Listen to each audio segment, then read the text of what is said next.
Hello, everyone. Welcome to the Sports Pharmacy podcast, where we dispense clinical and evidence-based information to optimize health and human performance. My name is Kaleigh, your host of the show, Director of Research for the Sports Pharmacy Network.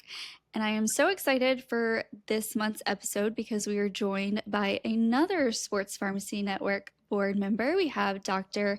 Alexis Shook. Alex, how are you? I'm good. Good to be here.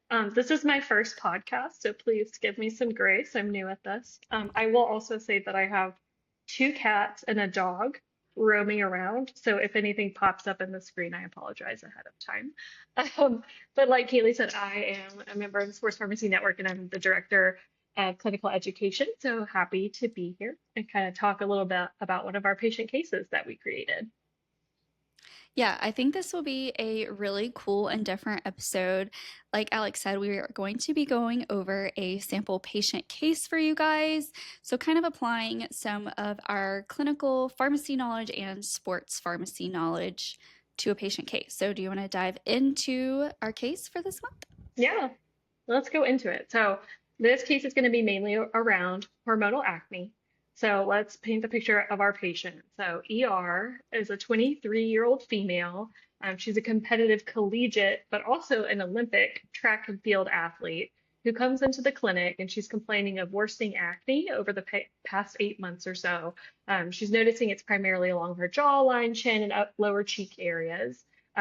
She reports that it seems to be cyclical and flares up around her menstrual cycle. She's tried over-the-counter options like benzoyl peroxide, salicylic acid cleansers, but hasn't really seen much improvement. She's very self-conscious about the breakouts just because, where she is at in her career as an Olympic athlete, she gets some screen time and it can be pretty embarrassing, to get that close up and see those acne spots. So she wants to figure out how to best address this concern. So looking at her as a whole, past medical history, nothing really significant. She's young, she's healthy, she has regular menstrual cycles, no personal history of clotting, um, social history, no smoking, occasional alcohol use, social drinking with friends, a night a week, around 2 drinks a sitting. She's very highly active. She trains 5 to 6 days a week. Family history, her mother actually had a history of hormonal acne, so this is all very similar to her, and she's talked to her mom about it. And her mom was treated with spironolactone for the acne. She is currently using that over-the-counter benzoyl peroxide gel and the salicylic acid cleanser that we've discussed that really aren't working that well for her. She doesn't have any drug allergies. When she comes into the clinic, she's well developed, well nourished, female, blood pressure, heart rate, everything within normal limits. Looking at her system specific findings, pretty much everything within normal limits. But again, when you see the skin, you're noticing inflammatory acne, pretty moderate on her lower face, especially in the perioral regions. And so, kind of to summarize everything, self-reported, she's seeing some cyclical acne on her face. And looking at her review of systems, we're seeing moderate inflammatory acne. Um, Things that aggravate it are her menstrual cycle, the onset. She does notice when she wears liquid makeup or concealers or exercises more frequently, it does get a little bit worse, especially, outside in the summer in the heat and all the sweat. And then things that make it better are breaks from exercise and then when her menstrual cycle ends. Looking at her lab values, nothing really seems out of ordinary. No, nothing that would kind of point to any other concerns for something we would want to look at. So when we think about ER and what sounds like hormonal acne, obviously there are a lot of things to choose from. So I think one of the first things we should do is talk about what treatment options are there for someone who has acne. So Kaylee, I know you work in community pharmacy just like I do. So, you have a patient comes in, needs a recommendation for acne, what direction does your brain go to first? So, I guess starting out with OTC options, our patient here has already tried and failed a couple of them, but I do think it is still probably good to go into just a background of what we have available over the counter. Like you said, this is probably more hormonal acne, but we know there are other ways acne can manifest. It can be bacterial as well. But acne itself is an inflammatory disorder of the pilosebaceous unit, mostly on the face, but also can be on the back, the shoulders, chest, and neck area. The goal of treatment, especially with self treatment, is just to reduce these symptoms and minimize scarring and hopefully to eliminate it or control it a little bit better. Um, and then there's two different types of lesions, the non-inflammatory or open comedones, like your blackheads, and then closed comedones, which are your whiteheads. So there are a couple of over-the-counter options to choose from. Mhm. Adapalene, which is a retinoid, and then benzoyl peroxide, which is targeting the treatment resistance bacteria that creates acne, the P. acnes. I cannot say the P one. I'm not good at Yeah, no. pronouncing the full That's name, what but you know what I'm that's why talking they about. always put the little initial at the front because it's too Yeah, hard to say the full because name. no one's going to say that. But one big counseling point I always like to tell people, especially our younger patients that are starting on some sort of acne treatment, is it's common for acne to get worse in the first few weeks of therapy before it gets better. And I know this is really upsetting for patients to hear, right? Especially if they're already struggling with seeing their image in maybe this patient seeing their image on social media or Olympic coverage, whatever it may be, and they're already struggling with that aspect. To hear someone say it's not going to get better immediately is really disheartening. So just providing Yeah. patients with And that exactly. And empathy. yeah. And exactly like you said, we have some over-the-counter treatments, and it sounds like our patient, was trying those. And, for example, there's adapalene, which is the over-the-counter retinoid, which there are retinoids that are prescription strength, but obviously you want to see a patient try the over-the-counter version first. Benzoyl peroxide, which she said that she was using, um, obviously based on the fact that it seems to be cyclical, acne may not have been the best choice for her, which may make sense why it's not working because it targets more of that, the bacteria growth reason behind it. And the salicylic acid, which is chemically similar to aspirin, again, maybe not the best agent for someone who's having that more cyclical hormonal. There are some other things over the counter that people can use. Tea tree oil has some use for anti-inflammatory reasons. Oral zinc supplements because it has bacteriostatic properties. And then even vitamin A. But it sounds like she's had some, extensive use of over-the-counter agents and it's not really seeming to work. So then it would be time to kind of think about, okay, what kind of prescription medications are available? So there's so many different classes. And I will say the guidelines are very specific about, how you're presenting, what your lesions look like, how many lesions you have, what the frequency looks like, about what kind of direction you're going to go. But I would say for the most part, you kind of think of topical medications, and then you think of antibiotics, and then you think of like oral isotretinoin or spironolactone is kind of how my brain goes. So I think a lot of people try to go with the topical options first. Right, for sure. And with the topicals, there are a couple of pointers here. So there's different topical vehicles, and what works well for someone might not work as well for someone else. So gels, when we think of gels, these have more of a drying effect. So they may be better for individuals with more oily skin, but also gel formulations in general might be more effective because of their synergistic drying effect and the longer contact time on the skin.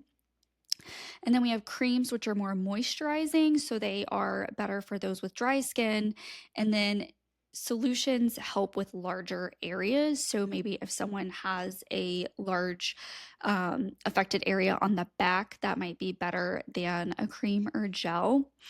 And then there are a handful of different medications we can choose from, but in general, most of these do have gel or cream formulations. So keep that in mind when you're prescribing. Yeah, and definitely insurance coverage may kind of Right. dictate which direction you go as well, which is something that we see pretty commonly. I think a lot of patients like to use gel, but a lot of insurances don't like to cover gel. So just something to keep an eye on. Um, I will say, so thinking about topical medication, so we've got topical retinoids, so like that over-the-counter adapalene, but actually the prescription strength. I will say tretinoin seems to be the most common one that I'm seeing. Um, Yeah, hands down. and There is a new kid on the block, the trifarotene. Have you seen or heard of mhm. this one? I think its brand I is haven't seen Acleaf. much prescribing of that one yet, no. So we got our first prescription of it actually 2 days ago. So it's so funny that we're recording this now because I saw that medication. I was like, I know what that is. And immediately insurance rejection. So it's like $800. Yeah, that's what happens anytime something new comes. It's like everybody's all excited about it clinically, but it takes some time for insurance to catch up with things. So I would Yeah. say tretinoin is probably still going to be the one that you're going to see the most Yeah, prescribed and absolutely. used. The claim to fame with the Acleaf, though, is that it apparently selectively binds to the retinoic acid receptors. I believe it selectively binds to the gamma subunit, so it's supposed to minimize the adverse effect profile, but to be determined on if that is super true, because I have not seen that in a study Yeah. or a direct head-to-head Um, study. yeah, it'll be interesting to see. Um, so with tretinoin specifically, I always like to counsel specifically exactly what you said, like it's going to get worse before it gets better. Especially I usually just kind of explain, this medication works by, clearing out a layer of skin. So you're going to see some drying. And so the biggest part of that is always counseling about making sure you have a really good unscented moisturizer, making sure you have a really good facial sunscreen to protect your skin because, anytime you're doing something that is removing layers of skin, you're going to be worried a little bit about sun damage. Um, Sometimes I even, depending on what skin type a patient has, I'll suggest the sandwich method of applying. So, using your moisturizer and then using the tretinoin and then putting more moisturizer on top. So I would say important to keep that in mind. And also, I would say big star around making sure you are recommending sunscreen for these patients, especially athletes who are outside, for multiple hours a day. You want to make sure that they have really good sun protection as well. Um, Yeah, eh, absolutely. And another thing I recommend with tretinoin is to maybe start a few nights out of the week instead of daily use. You're right, it can be extremely drying, especially in patients who have not used this product before. So, obviously, we want to start at the lowest dose as well, which is 0.025. And then maybe every third night out of the week with increasing frequency as they're able to. See people get prescribed the 0.1% right off the bat, and we're like, hold on, your skin might fall off. oh yeah, we definitely do that. Yeah, you may want to start slow and then increase as you get more comfortable with it. Yeah. But I would say tretinoin is one that I really is one of the most common ones that I'll see Yeah. prescribed. We also do a lot of DUAC, which is combination of clindamycin and then the benzoyl peroxide. So in that direction, you have the benzoyl peroxide to go in and go after the bacteria, but you also have an antibiotic, and they work synergistically together to kind of help with that. So I think that's a kind of pretty common combination that I'll see is being placed on that dual antibiotic, benzoyl peroxide, in the morning, and then tretinoin at night. Do you see that Hmm. in practice Yeah. too? Yeah. And I Yes. feel like that Especially with works. those patients who like might not have a good um, idea of what the cause of their acne is. So they want to target it from the hormonal and the bacterial side. Yeah, it seems to work, I would say, pretty well. Again, anytime I'm recommending benzoyl peroxide or that is in a formulation, I always give the quick heads up, like, hey, this could stain things, so just be really careful with that. I feel like that would be Yes, something I would want to know before I started the medication as well. So we'll always right. keep an eye on that. Yes, it can Uh, stain, and I think it can also bleach, right? yes, exactly. Yeah. Specifically bleaching, yeah, I'm like it can bleach your clothes. Uh, so Yeah. keeping an eye there. So we've kind of covered a couple of the topical options. There are a lot more out there, but um, we also have other options to get to. So let's keep going. So we also have just combined hormonal contraceptives for our female patients. So specifically, you want to look at the different progesterone contents and how what properties they have of how helpful they may be for acne or not. But there actually is one birth control that is FDA approved for acne, and that is Yaz, and it's specifically for that drospirenone. Um, that drospirenone progesterone piece. And 3 milligrams of that specific drospirenone has similar efficacy to spironolactone, 25 milligrams, according to one source. So you'll see, or I see a lot if you have, a patient who is coming in looking for things, especially at this age, and maybe starting contraceptive at the first time or for the first time, and you're looking at the patient as a whole, if acne is a concern, this is likely the agent that you're going to want to start with. So as pharmacists, we always love, a choice that can kind of take care of two things at once. So if you have a patient who has a concern for acne, but is also looking for contraception, that's a really good opportunity to use your clinical knowledge and pick an agent that's going to help kind of cover both of those concerns. Yeah, that's a win-win. And I think in North Carolina, we're both practicing in North Carolina. Pharmacists can prescribe birth control, which is something we're both pretty passionate about and do. And that's probably been the biggest intervention I have made. And I think it's a really great thing that pharmacists can do this because there's so many birth control options, and providers might not know the little tiny differences between the hormonal ingredients in there. I can't tell you how many times I get a prescription with a diagnosis code of acne with a prescription with like norethindrone. And I'm like, hold up, what are we doing here? So it's an easy swap. And that is probably one of the most common interventions I make because you're right. It is specifically drospirenone that is approved for acne because it's anti-androgenic. There are a couple other progestins that do not have any androgenic effects, but I would still go with drospirenone.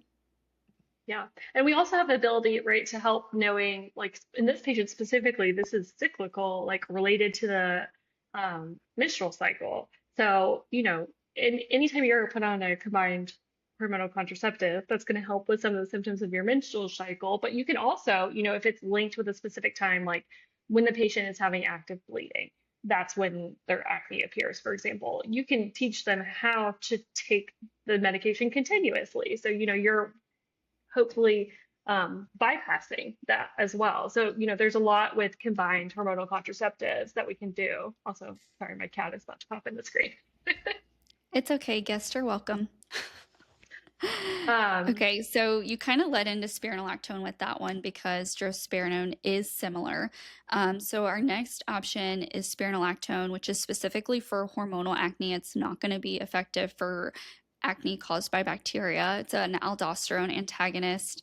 And what's important here is the anti-androgenic properties are going to occur at higher doses than when treating indications like hypertension or heart failure. So we're thinking 100 milligrams of spironolactone or even sometimes more. But there are some side effects to keep in mind with this: breast tenderness, even gynecomastia in males, stomach upset. So we're going to tell our patients to take it with food. And then it is a potassium sparing diuretic, so possibly dehydration or high potassium levels, and then it can also lead to low blood pressure. Lastly, it can increase hair growth in some individuals, but also at high doses. yeah. I will say spironolactone is one of those drugs that when I was in pharmacy school, it's really hit heavy about spironolactone for heart failure. Like that's what you learn. Clinically, I do not ever, well, to be fair, I work in college health, but even before that, like I was very rarely seeing spironolactone used for heart failure and, used for all of its other indications. So yeah, I think Right. spironolactone is one that you will see pretty commonly um, used for acne, Yeah, which can be really absolutely. helpful. I did want to really quickly, mention, I know in our patient we have hormonal acne. We're pretty sure, that's the cause, but if you aren't so sure, I think antibiotics are one that we do commonly see as well. In practice, I usually see doxycycline, some minocycline as well. But obviously, I think personally, I like to stay away from the antibiotic side unless we, know that's definitely where we want to go. Mainly because doxycycline out of all of the antibiotics, it's not the best one to want to take every day personally. I mean, when you have to worry about throat irritation from laying down too quickly after taking it. And I've actually seen patients who have, the esophagitis after it. It's not fun. So you have to consider things like that. You have to consider the sun concerns, the sun damage, sensitivity. You also have to think about it really can mess with people's stomach. And so, my favorite thing is it'll print with the auxiliary label on the bottle saying like this drug is best absorbed on an empty stomach. And I pretty much have to tell patients, you know what, just kind of ignore that. Like that is theoretically true, but from a perspective of if you choose not to have it with food, we have patients that just like throw it up and, Hmm. lose the dose, which, especially if you're trying to treat, like an STI or, like a sinus infection, missing that dose is a lot more important. So I think doxycycline and minocycline, although they can be really helpful in a lot of patients, like that would not be my first go-to. I will say too, I think clinically, a lot of times you'll see providers feeling more comfortable using those higher doses of doxycycline that they, use to treat sinus infections and use to treat other things. But there are actually studies that show for acne, you can use low doses, 20 Hmm. milligrams, 50 milligrams, and get the same impact without some of the side effects.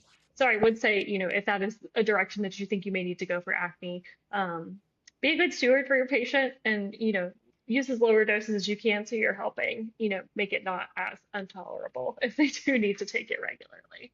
Right. And that's a good point because I feel like, too, in practice, I see 100 milligrams twice a day way more frequently than I see any of the lower doses. So that's good. That's a good pearl for everyone to keep in the back of their minds. I agree. Um, do you want to talk about isotretinoin, the Yes, I last think stage? last but not least, we should talk about isotretinoin. So you guys probably know this under the brand name Accutane. It's isotretinoin. It's also other generics.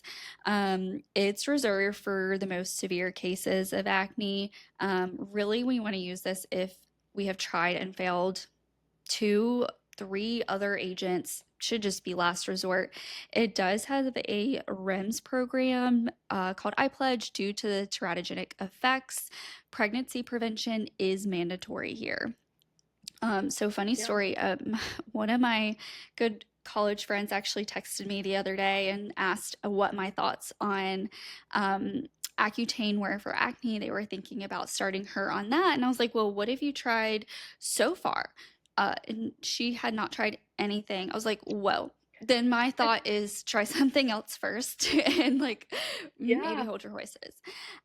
So yeah, honestly, I do see some providers reaching that for Accutane a little bit more quickly. Now it is very effective, but there are quite a few side effects to keep in mind. What comes to your mind with side effects for isotretinoin? I think specifically in the age group I'm seeing college kids, we always worry about the psychiatric changes. So like I have heard of people who get on it and they just have mood changes, depression, like to the extent that, they can't take it anymore. Um, we also, again, exactly like you said earlier, you have to have the whole conversation up with, oral isotretinoin. This is an example of it is going to get worse before it gets better. It really is a process. Um, we talked about the drying with tretinoin, and this is, essentially a systemic version of that. So just imagine the drying that you get with topical tretinoin, and now imagine that systemically. I think you don't even think about all of the things that can impact. So even just like lips being super chapped can be a really big concern to the extent that, sometimes people have to have like steroid creams and things like that just to help the dryness. Um, so it is one of those, like Keely said, you want to reserve it until you feel like it is necessary. And I don't want to act like it's a terrifying medication or it doesn't have a place in therapy because it does really work for people. I think you just need to get to the point, where that seems to be the best option, knowing that it is kind of a difficult process with the RIMS um, requirements for both the patient sometimes as well as the provider. It involves a lot of work, Hmm. so work on both sides.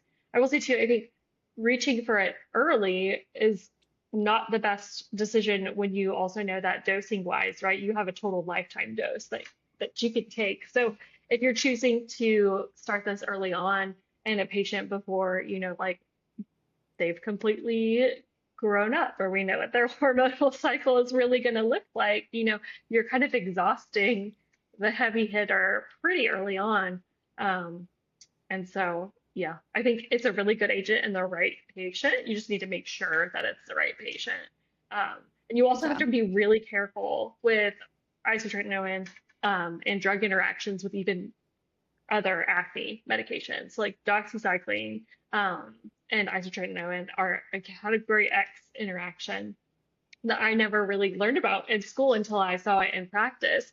And it has to do with like cerebral hemorrhage, I want to say risk, which just sounds, you do not want to mess with that. So I think anytime that you're starting a patient on isotretinoin, you need to make sure that they've um, washed had a washout period for, other medications that it can interact with. So, um, Yeah. not to make that sound super scary, but you just need to be careful. Right. You're right. It does absolutely have a place in therapy, but not first line. Okay, so let's circle back to our case, our patient ER. Do you want to talk us through the thought process when you saw this patient? Yeah, so I mean, I think specifically something that I've seen is a lot of times, if a patient has a family member that has the exact same condition and they had a medication that works, they're going to want to try that. And so for ER specifically, spironolactone worked with her mom. We know that she has hormonal acne. So like from a clinical standpoint, reasonable direction to go. But because ER is an athlete, we have to think about other factors, right? So specifically, we want to think about anti-doping. And from the NCAA standpoint, spironolactone, not necessarily as much of a concern. You don't need to submit a medical exemption form um, for that. But because she's also an Olympic athlete, that's where it gets a little bit complicated. Because it is a diuretic and could be used as a masking agent, you do not want to start that because it is on the prohibited list. Um, Theoretically, right, you could submit a TUE, a therapeutic use exemption, but those are only granted if there is nothing else clinically that would make sense to do. And we just talked extensively about all of the other options that there are for acne, right? So knowing ER, knowing um, her whole picture as a patient, as an athlete, you would have to have the conversation that, although this medication did work for your mom in the past, just because of your status as an athlete and the status of that medication on the WADA banned substance list, we're going to have to go a different direction first. Yeah. Uh, So what was your first initiation? yeah, so I feel like we're both really excited about this option. But again, as pharmacists, we love, being able to kill two birds with one stone. So I think in this patient, I would specifically start, the combined oral contraceptive with drospirenone in it. One, just based on her age, college age athlete, she's not on a birth control currently. She does not have any history of clotting, anything that would kind of prevent us from going that direction. Um, and I will say that is a good counseling point too. If you're ever starting somebody on birth control and you want to counsel them on it, just always make sure you say like, if you're taking this for contraceptive, and then, insert your counseling points, but don't just automatically assume that's why everybody is taking the medication. So I think in this point, for this patient, just like from ease and being able to manage some of the cycle pieces as well, I think, the drospirenone containing birth control is a really good direction to go, knowing that it can also have that clinical impact that the spironolactone could have, while not being on the anti-doping list. Right. I think I agree. I think that's a good option to start with this patient. And as we have talked about, we are big fans of this birth control in cases like this, killing two birds with one stone with one medicine. Why not? Let's reduce the polypharmacy. Yeah. And I think too, like something we talked about were, over the counter options, but part of that is also, what vitamins and supplements that we can recommend that may be helpful. So, a daily multivitamin, just in general, can be really helpful with like anti-inflammatory processes. Same with zinc, and which we mentioned earlier, as well as omega-3 fatty acids. And I know a lot of these have data and other things as well. But just talking about the options of getting on a daily multivitamin, adding some zinc, adding some omega-3 fatty acids in there, knowing these are going to help with the inflammation, and possibly other things as well. And as long as you're getting them from a reputable source, should not be an issue, from the anti-doping side. So I think, if it's you have some patients that are really interested in supplements and some that are not at all. So if, she's a supplement girly and wants to go in that direction, we have some recommendations that we can give in that arena as well. Yeah, I am the fellow supplement queen, so I'll here for all the supplements. What counseling, I know you touched on it just a little bit, specifically with the clotting risk, but what other counseling are you giving these patients for the hormonal contraceptive, whether they want the contraceptive benefits or not? Yeah. My spiel is I always ask, one, how are you going to start it? Sometimes, it's that old Sunday start method, which never made sense to me until I was actually working and I saw how the packs look, and Hmm. it starts on a Sunday. For those of you who Hmm. might not know, if you open the pack, the first pill is on a Sunday. That being said, I always say you don't have to do that if you want. You can start it as soon as you feel comfortable. Each pack actually has these little stickers in it that you can do arts and crafts and make it match whatever you do. So don't let that be a reason to like, you only can start on Sunday because that's how the path works. Not the case. Um, the Sunday start method is usually like the Sunday after your menstrual cycle.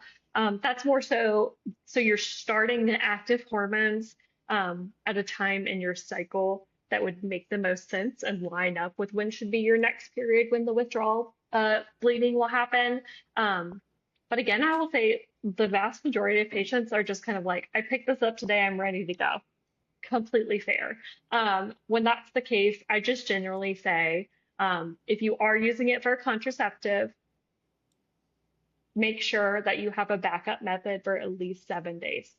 That is just my general counseling point, and I know you don't necessarily have to worry about that if they do the Sunday start method. But just from a perspective of like cover all, that's not a bad recommendation to have. I will just generally say, making sure that you're giving yourself that 7 days of another contraceptive method if that is what you are using it for. Also, if they are using it for contraceptives, just making sure you're emphasizing, this is can protect against pregnancy, but not against STIs. Just so making sure that conversation is had as well. I also talk about missed doses for, birth control, just because I feel like it's very unique in that, normally if it's like, if you miss a dose, do not repeat dose and continue the next day. But for birth control, that's okay. If you miss one dose and you go the next day and you're like, oh dang, I forgot, it's okay to double up one day. But if you go 2 or 3 days missing a dose, that's when I wouldn't try to catch up. I would just on whatever day it is that you realize, go ahead and restart. And again, remember that 7 day backup method anytime that you're worried about missing pills. Um, Other things is I talk about what I call the big scary side effects. Again, keep in mind I work in college health, so my terminology may be a little bit different than everybody else's, but specifically risk for clotting, right?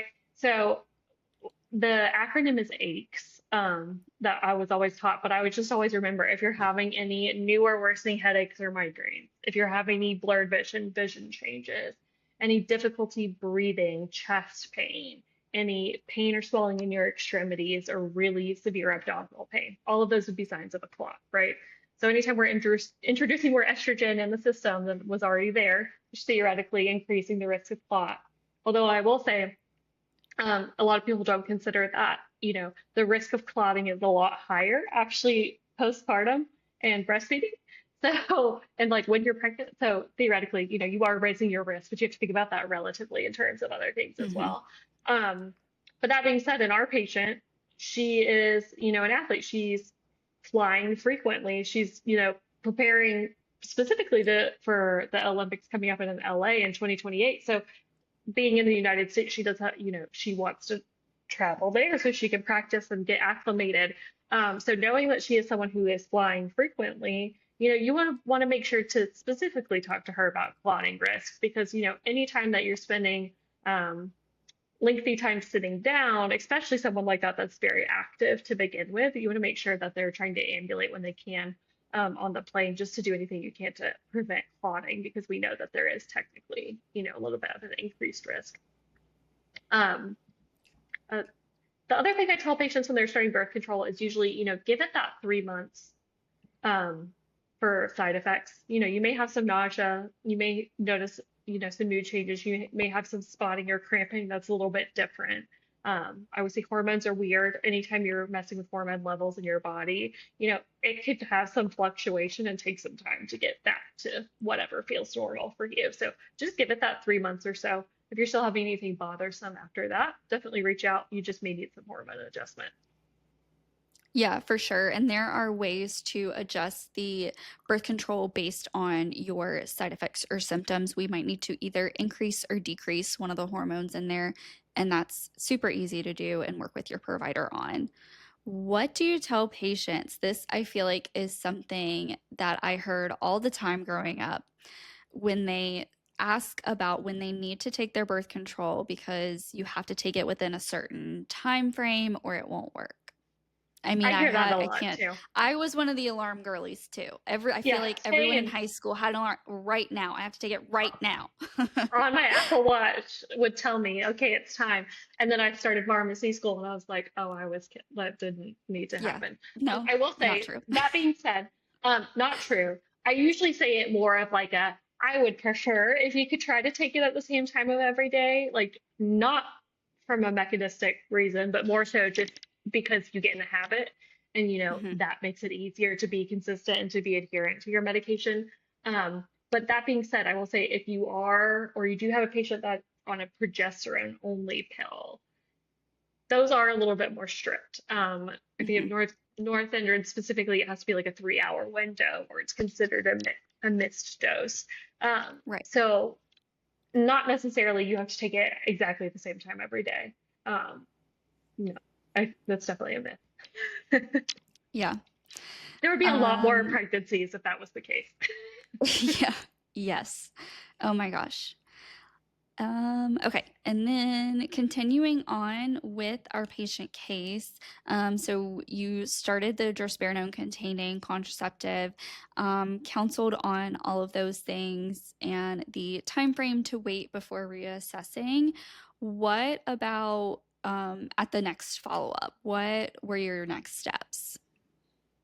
Yeah, I think if she came back and, may have been noticing, some improvement, but maybe not entirely where she wanted to be, I feel like a topical that's prescription feels like a logical next step. She's tried topicals before. We know she's comfortable with having that as part of her regimen. So, like, let's step it up to one that's actually prescription strength. And like we said earlier, tretinoin is the one that I see the most commonly. So I think that would be a reasonable next step. And then again, just making sure that she has a really good um, moisturizer and then sunscreen as part of her regimen. Yeah, but like obviously I would not stop the birth control, especially. if she is seeing some benefit and nothing bothersome is coming out of it, I think it's just looking at what you may want to add on top of it. Right. And like you said, a lot of these cases, you do kind of have to come at it with multiple different mechanisms, whether it be another, like you said, the oral and the topical, or the two different topicals at two different times of the day. Sometimes it just takes an added medication to really get the patient exactly where they want to be and over that hump. Yeah. And I think the last thing, um, again, is just to emphasize non-pharmaceutical things. So making sure that she's having really good hygiene. So making sure cleaning your face before workout, making sure that you have that sunscreen. Cleaning your face before you work out is pretty important because if you already have like dirt, makeup near your pores, and then you're adding sweat, right? You're only going to continue to clog it more. So making sure it's fairly clean before you're sweating. Avoid heavy products on your face while you're exercising. Again, from that same reason, you don't want any more things that are going to clog your pores. And then while you're exercising, if you are noticing a lot of sweat, it's okay to blot sweat with a towel. Just kind of get it out of the way. You don't want to wipe it to irritate the skin, but you can just blot it away. And then after workouts, again, making sure you're washing your face, cleansing, and then, rinsing with cold water. And then just keeping those unscented products for moisturizer and sunscreen as well. Yeah, and then one last thing, I know this might not be as pertinent with our case, but there are certain things that can exacerbate acne, like if it were a sport where a helmet was involved or a headband of some sort, and causing acne around the hairline, those things can also exacerbate it. So those are just things to keep in the back of your mind as well if you have an athlete that has any type of like facial equipment. Yeah. Yeah. I think we have a pretty solid plan for ER. And I feel like we kind of hit some of the major points, right? So, you know, see what is working, see what is not, try to determine what that cause might be, and then picking an agent that might, cover as many things as possible for your patient, as well as, not anything that's going to trigger them on a drug test for their Yeah. athletics as well. Yeah, and that's kind of the added bonus of the sports pharmacy case is that has to be in the back of your mind, whereas maybe your non-athletic patient, spironolactone would be an easy and okay choice to try right off the bat as well. So that's something we have to consider here too. But the drospirenone is also a great choice. Yeah, I feel like, yeah, this was a Perfect. pretty good explanation of acne through this patient case. Yeah. Well, thank you so much for joining me on this episode of the Sports Pharmacy Network podcast. We hope you all found this episode insightful and hopefully you liked it. It was a little bit different than what we normally do here, but if you like what you heard, think about becoming a member of the Sports Pharmacy Network at sportsrxnetwork.com to get exclusive access to members only content. Specifically, Alex does post cases quite frequently, so you will have access to cases just like this one at your fingertips. Well, thank you again, Alex, and thank you all for listening. Yeah, thanks for having me.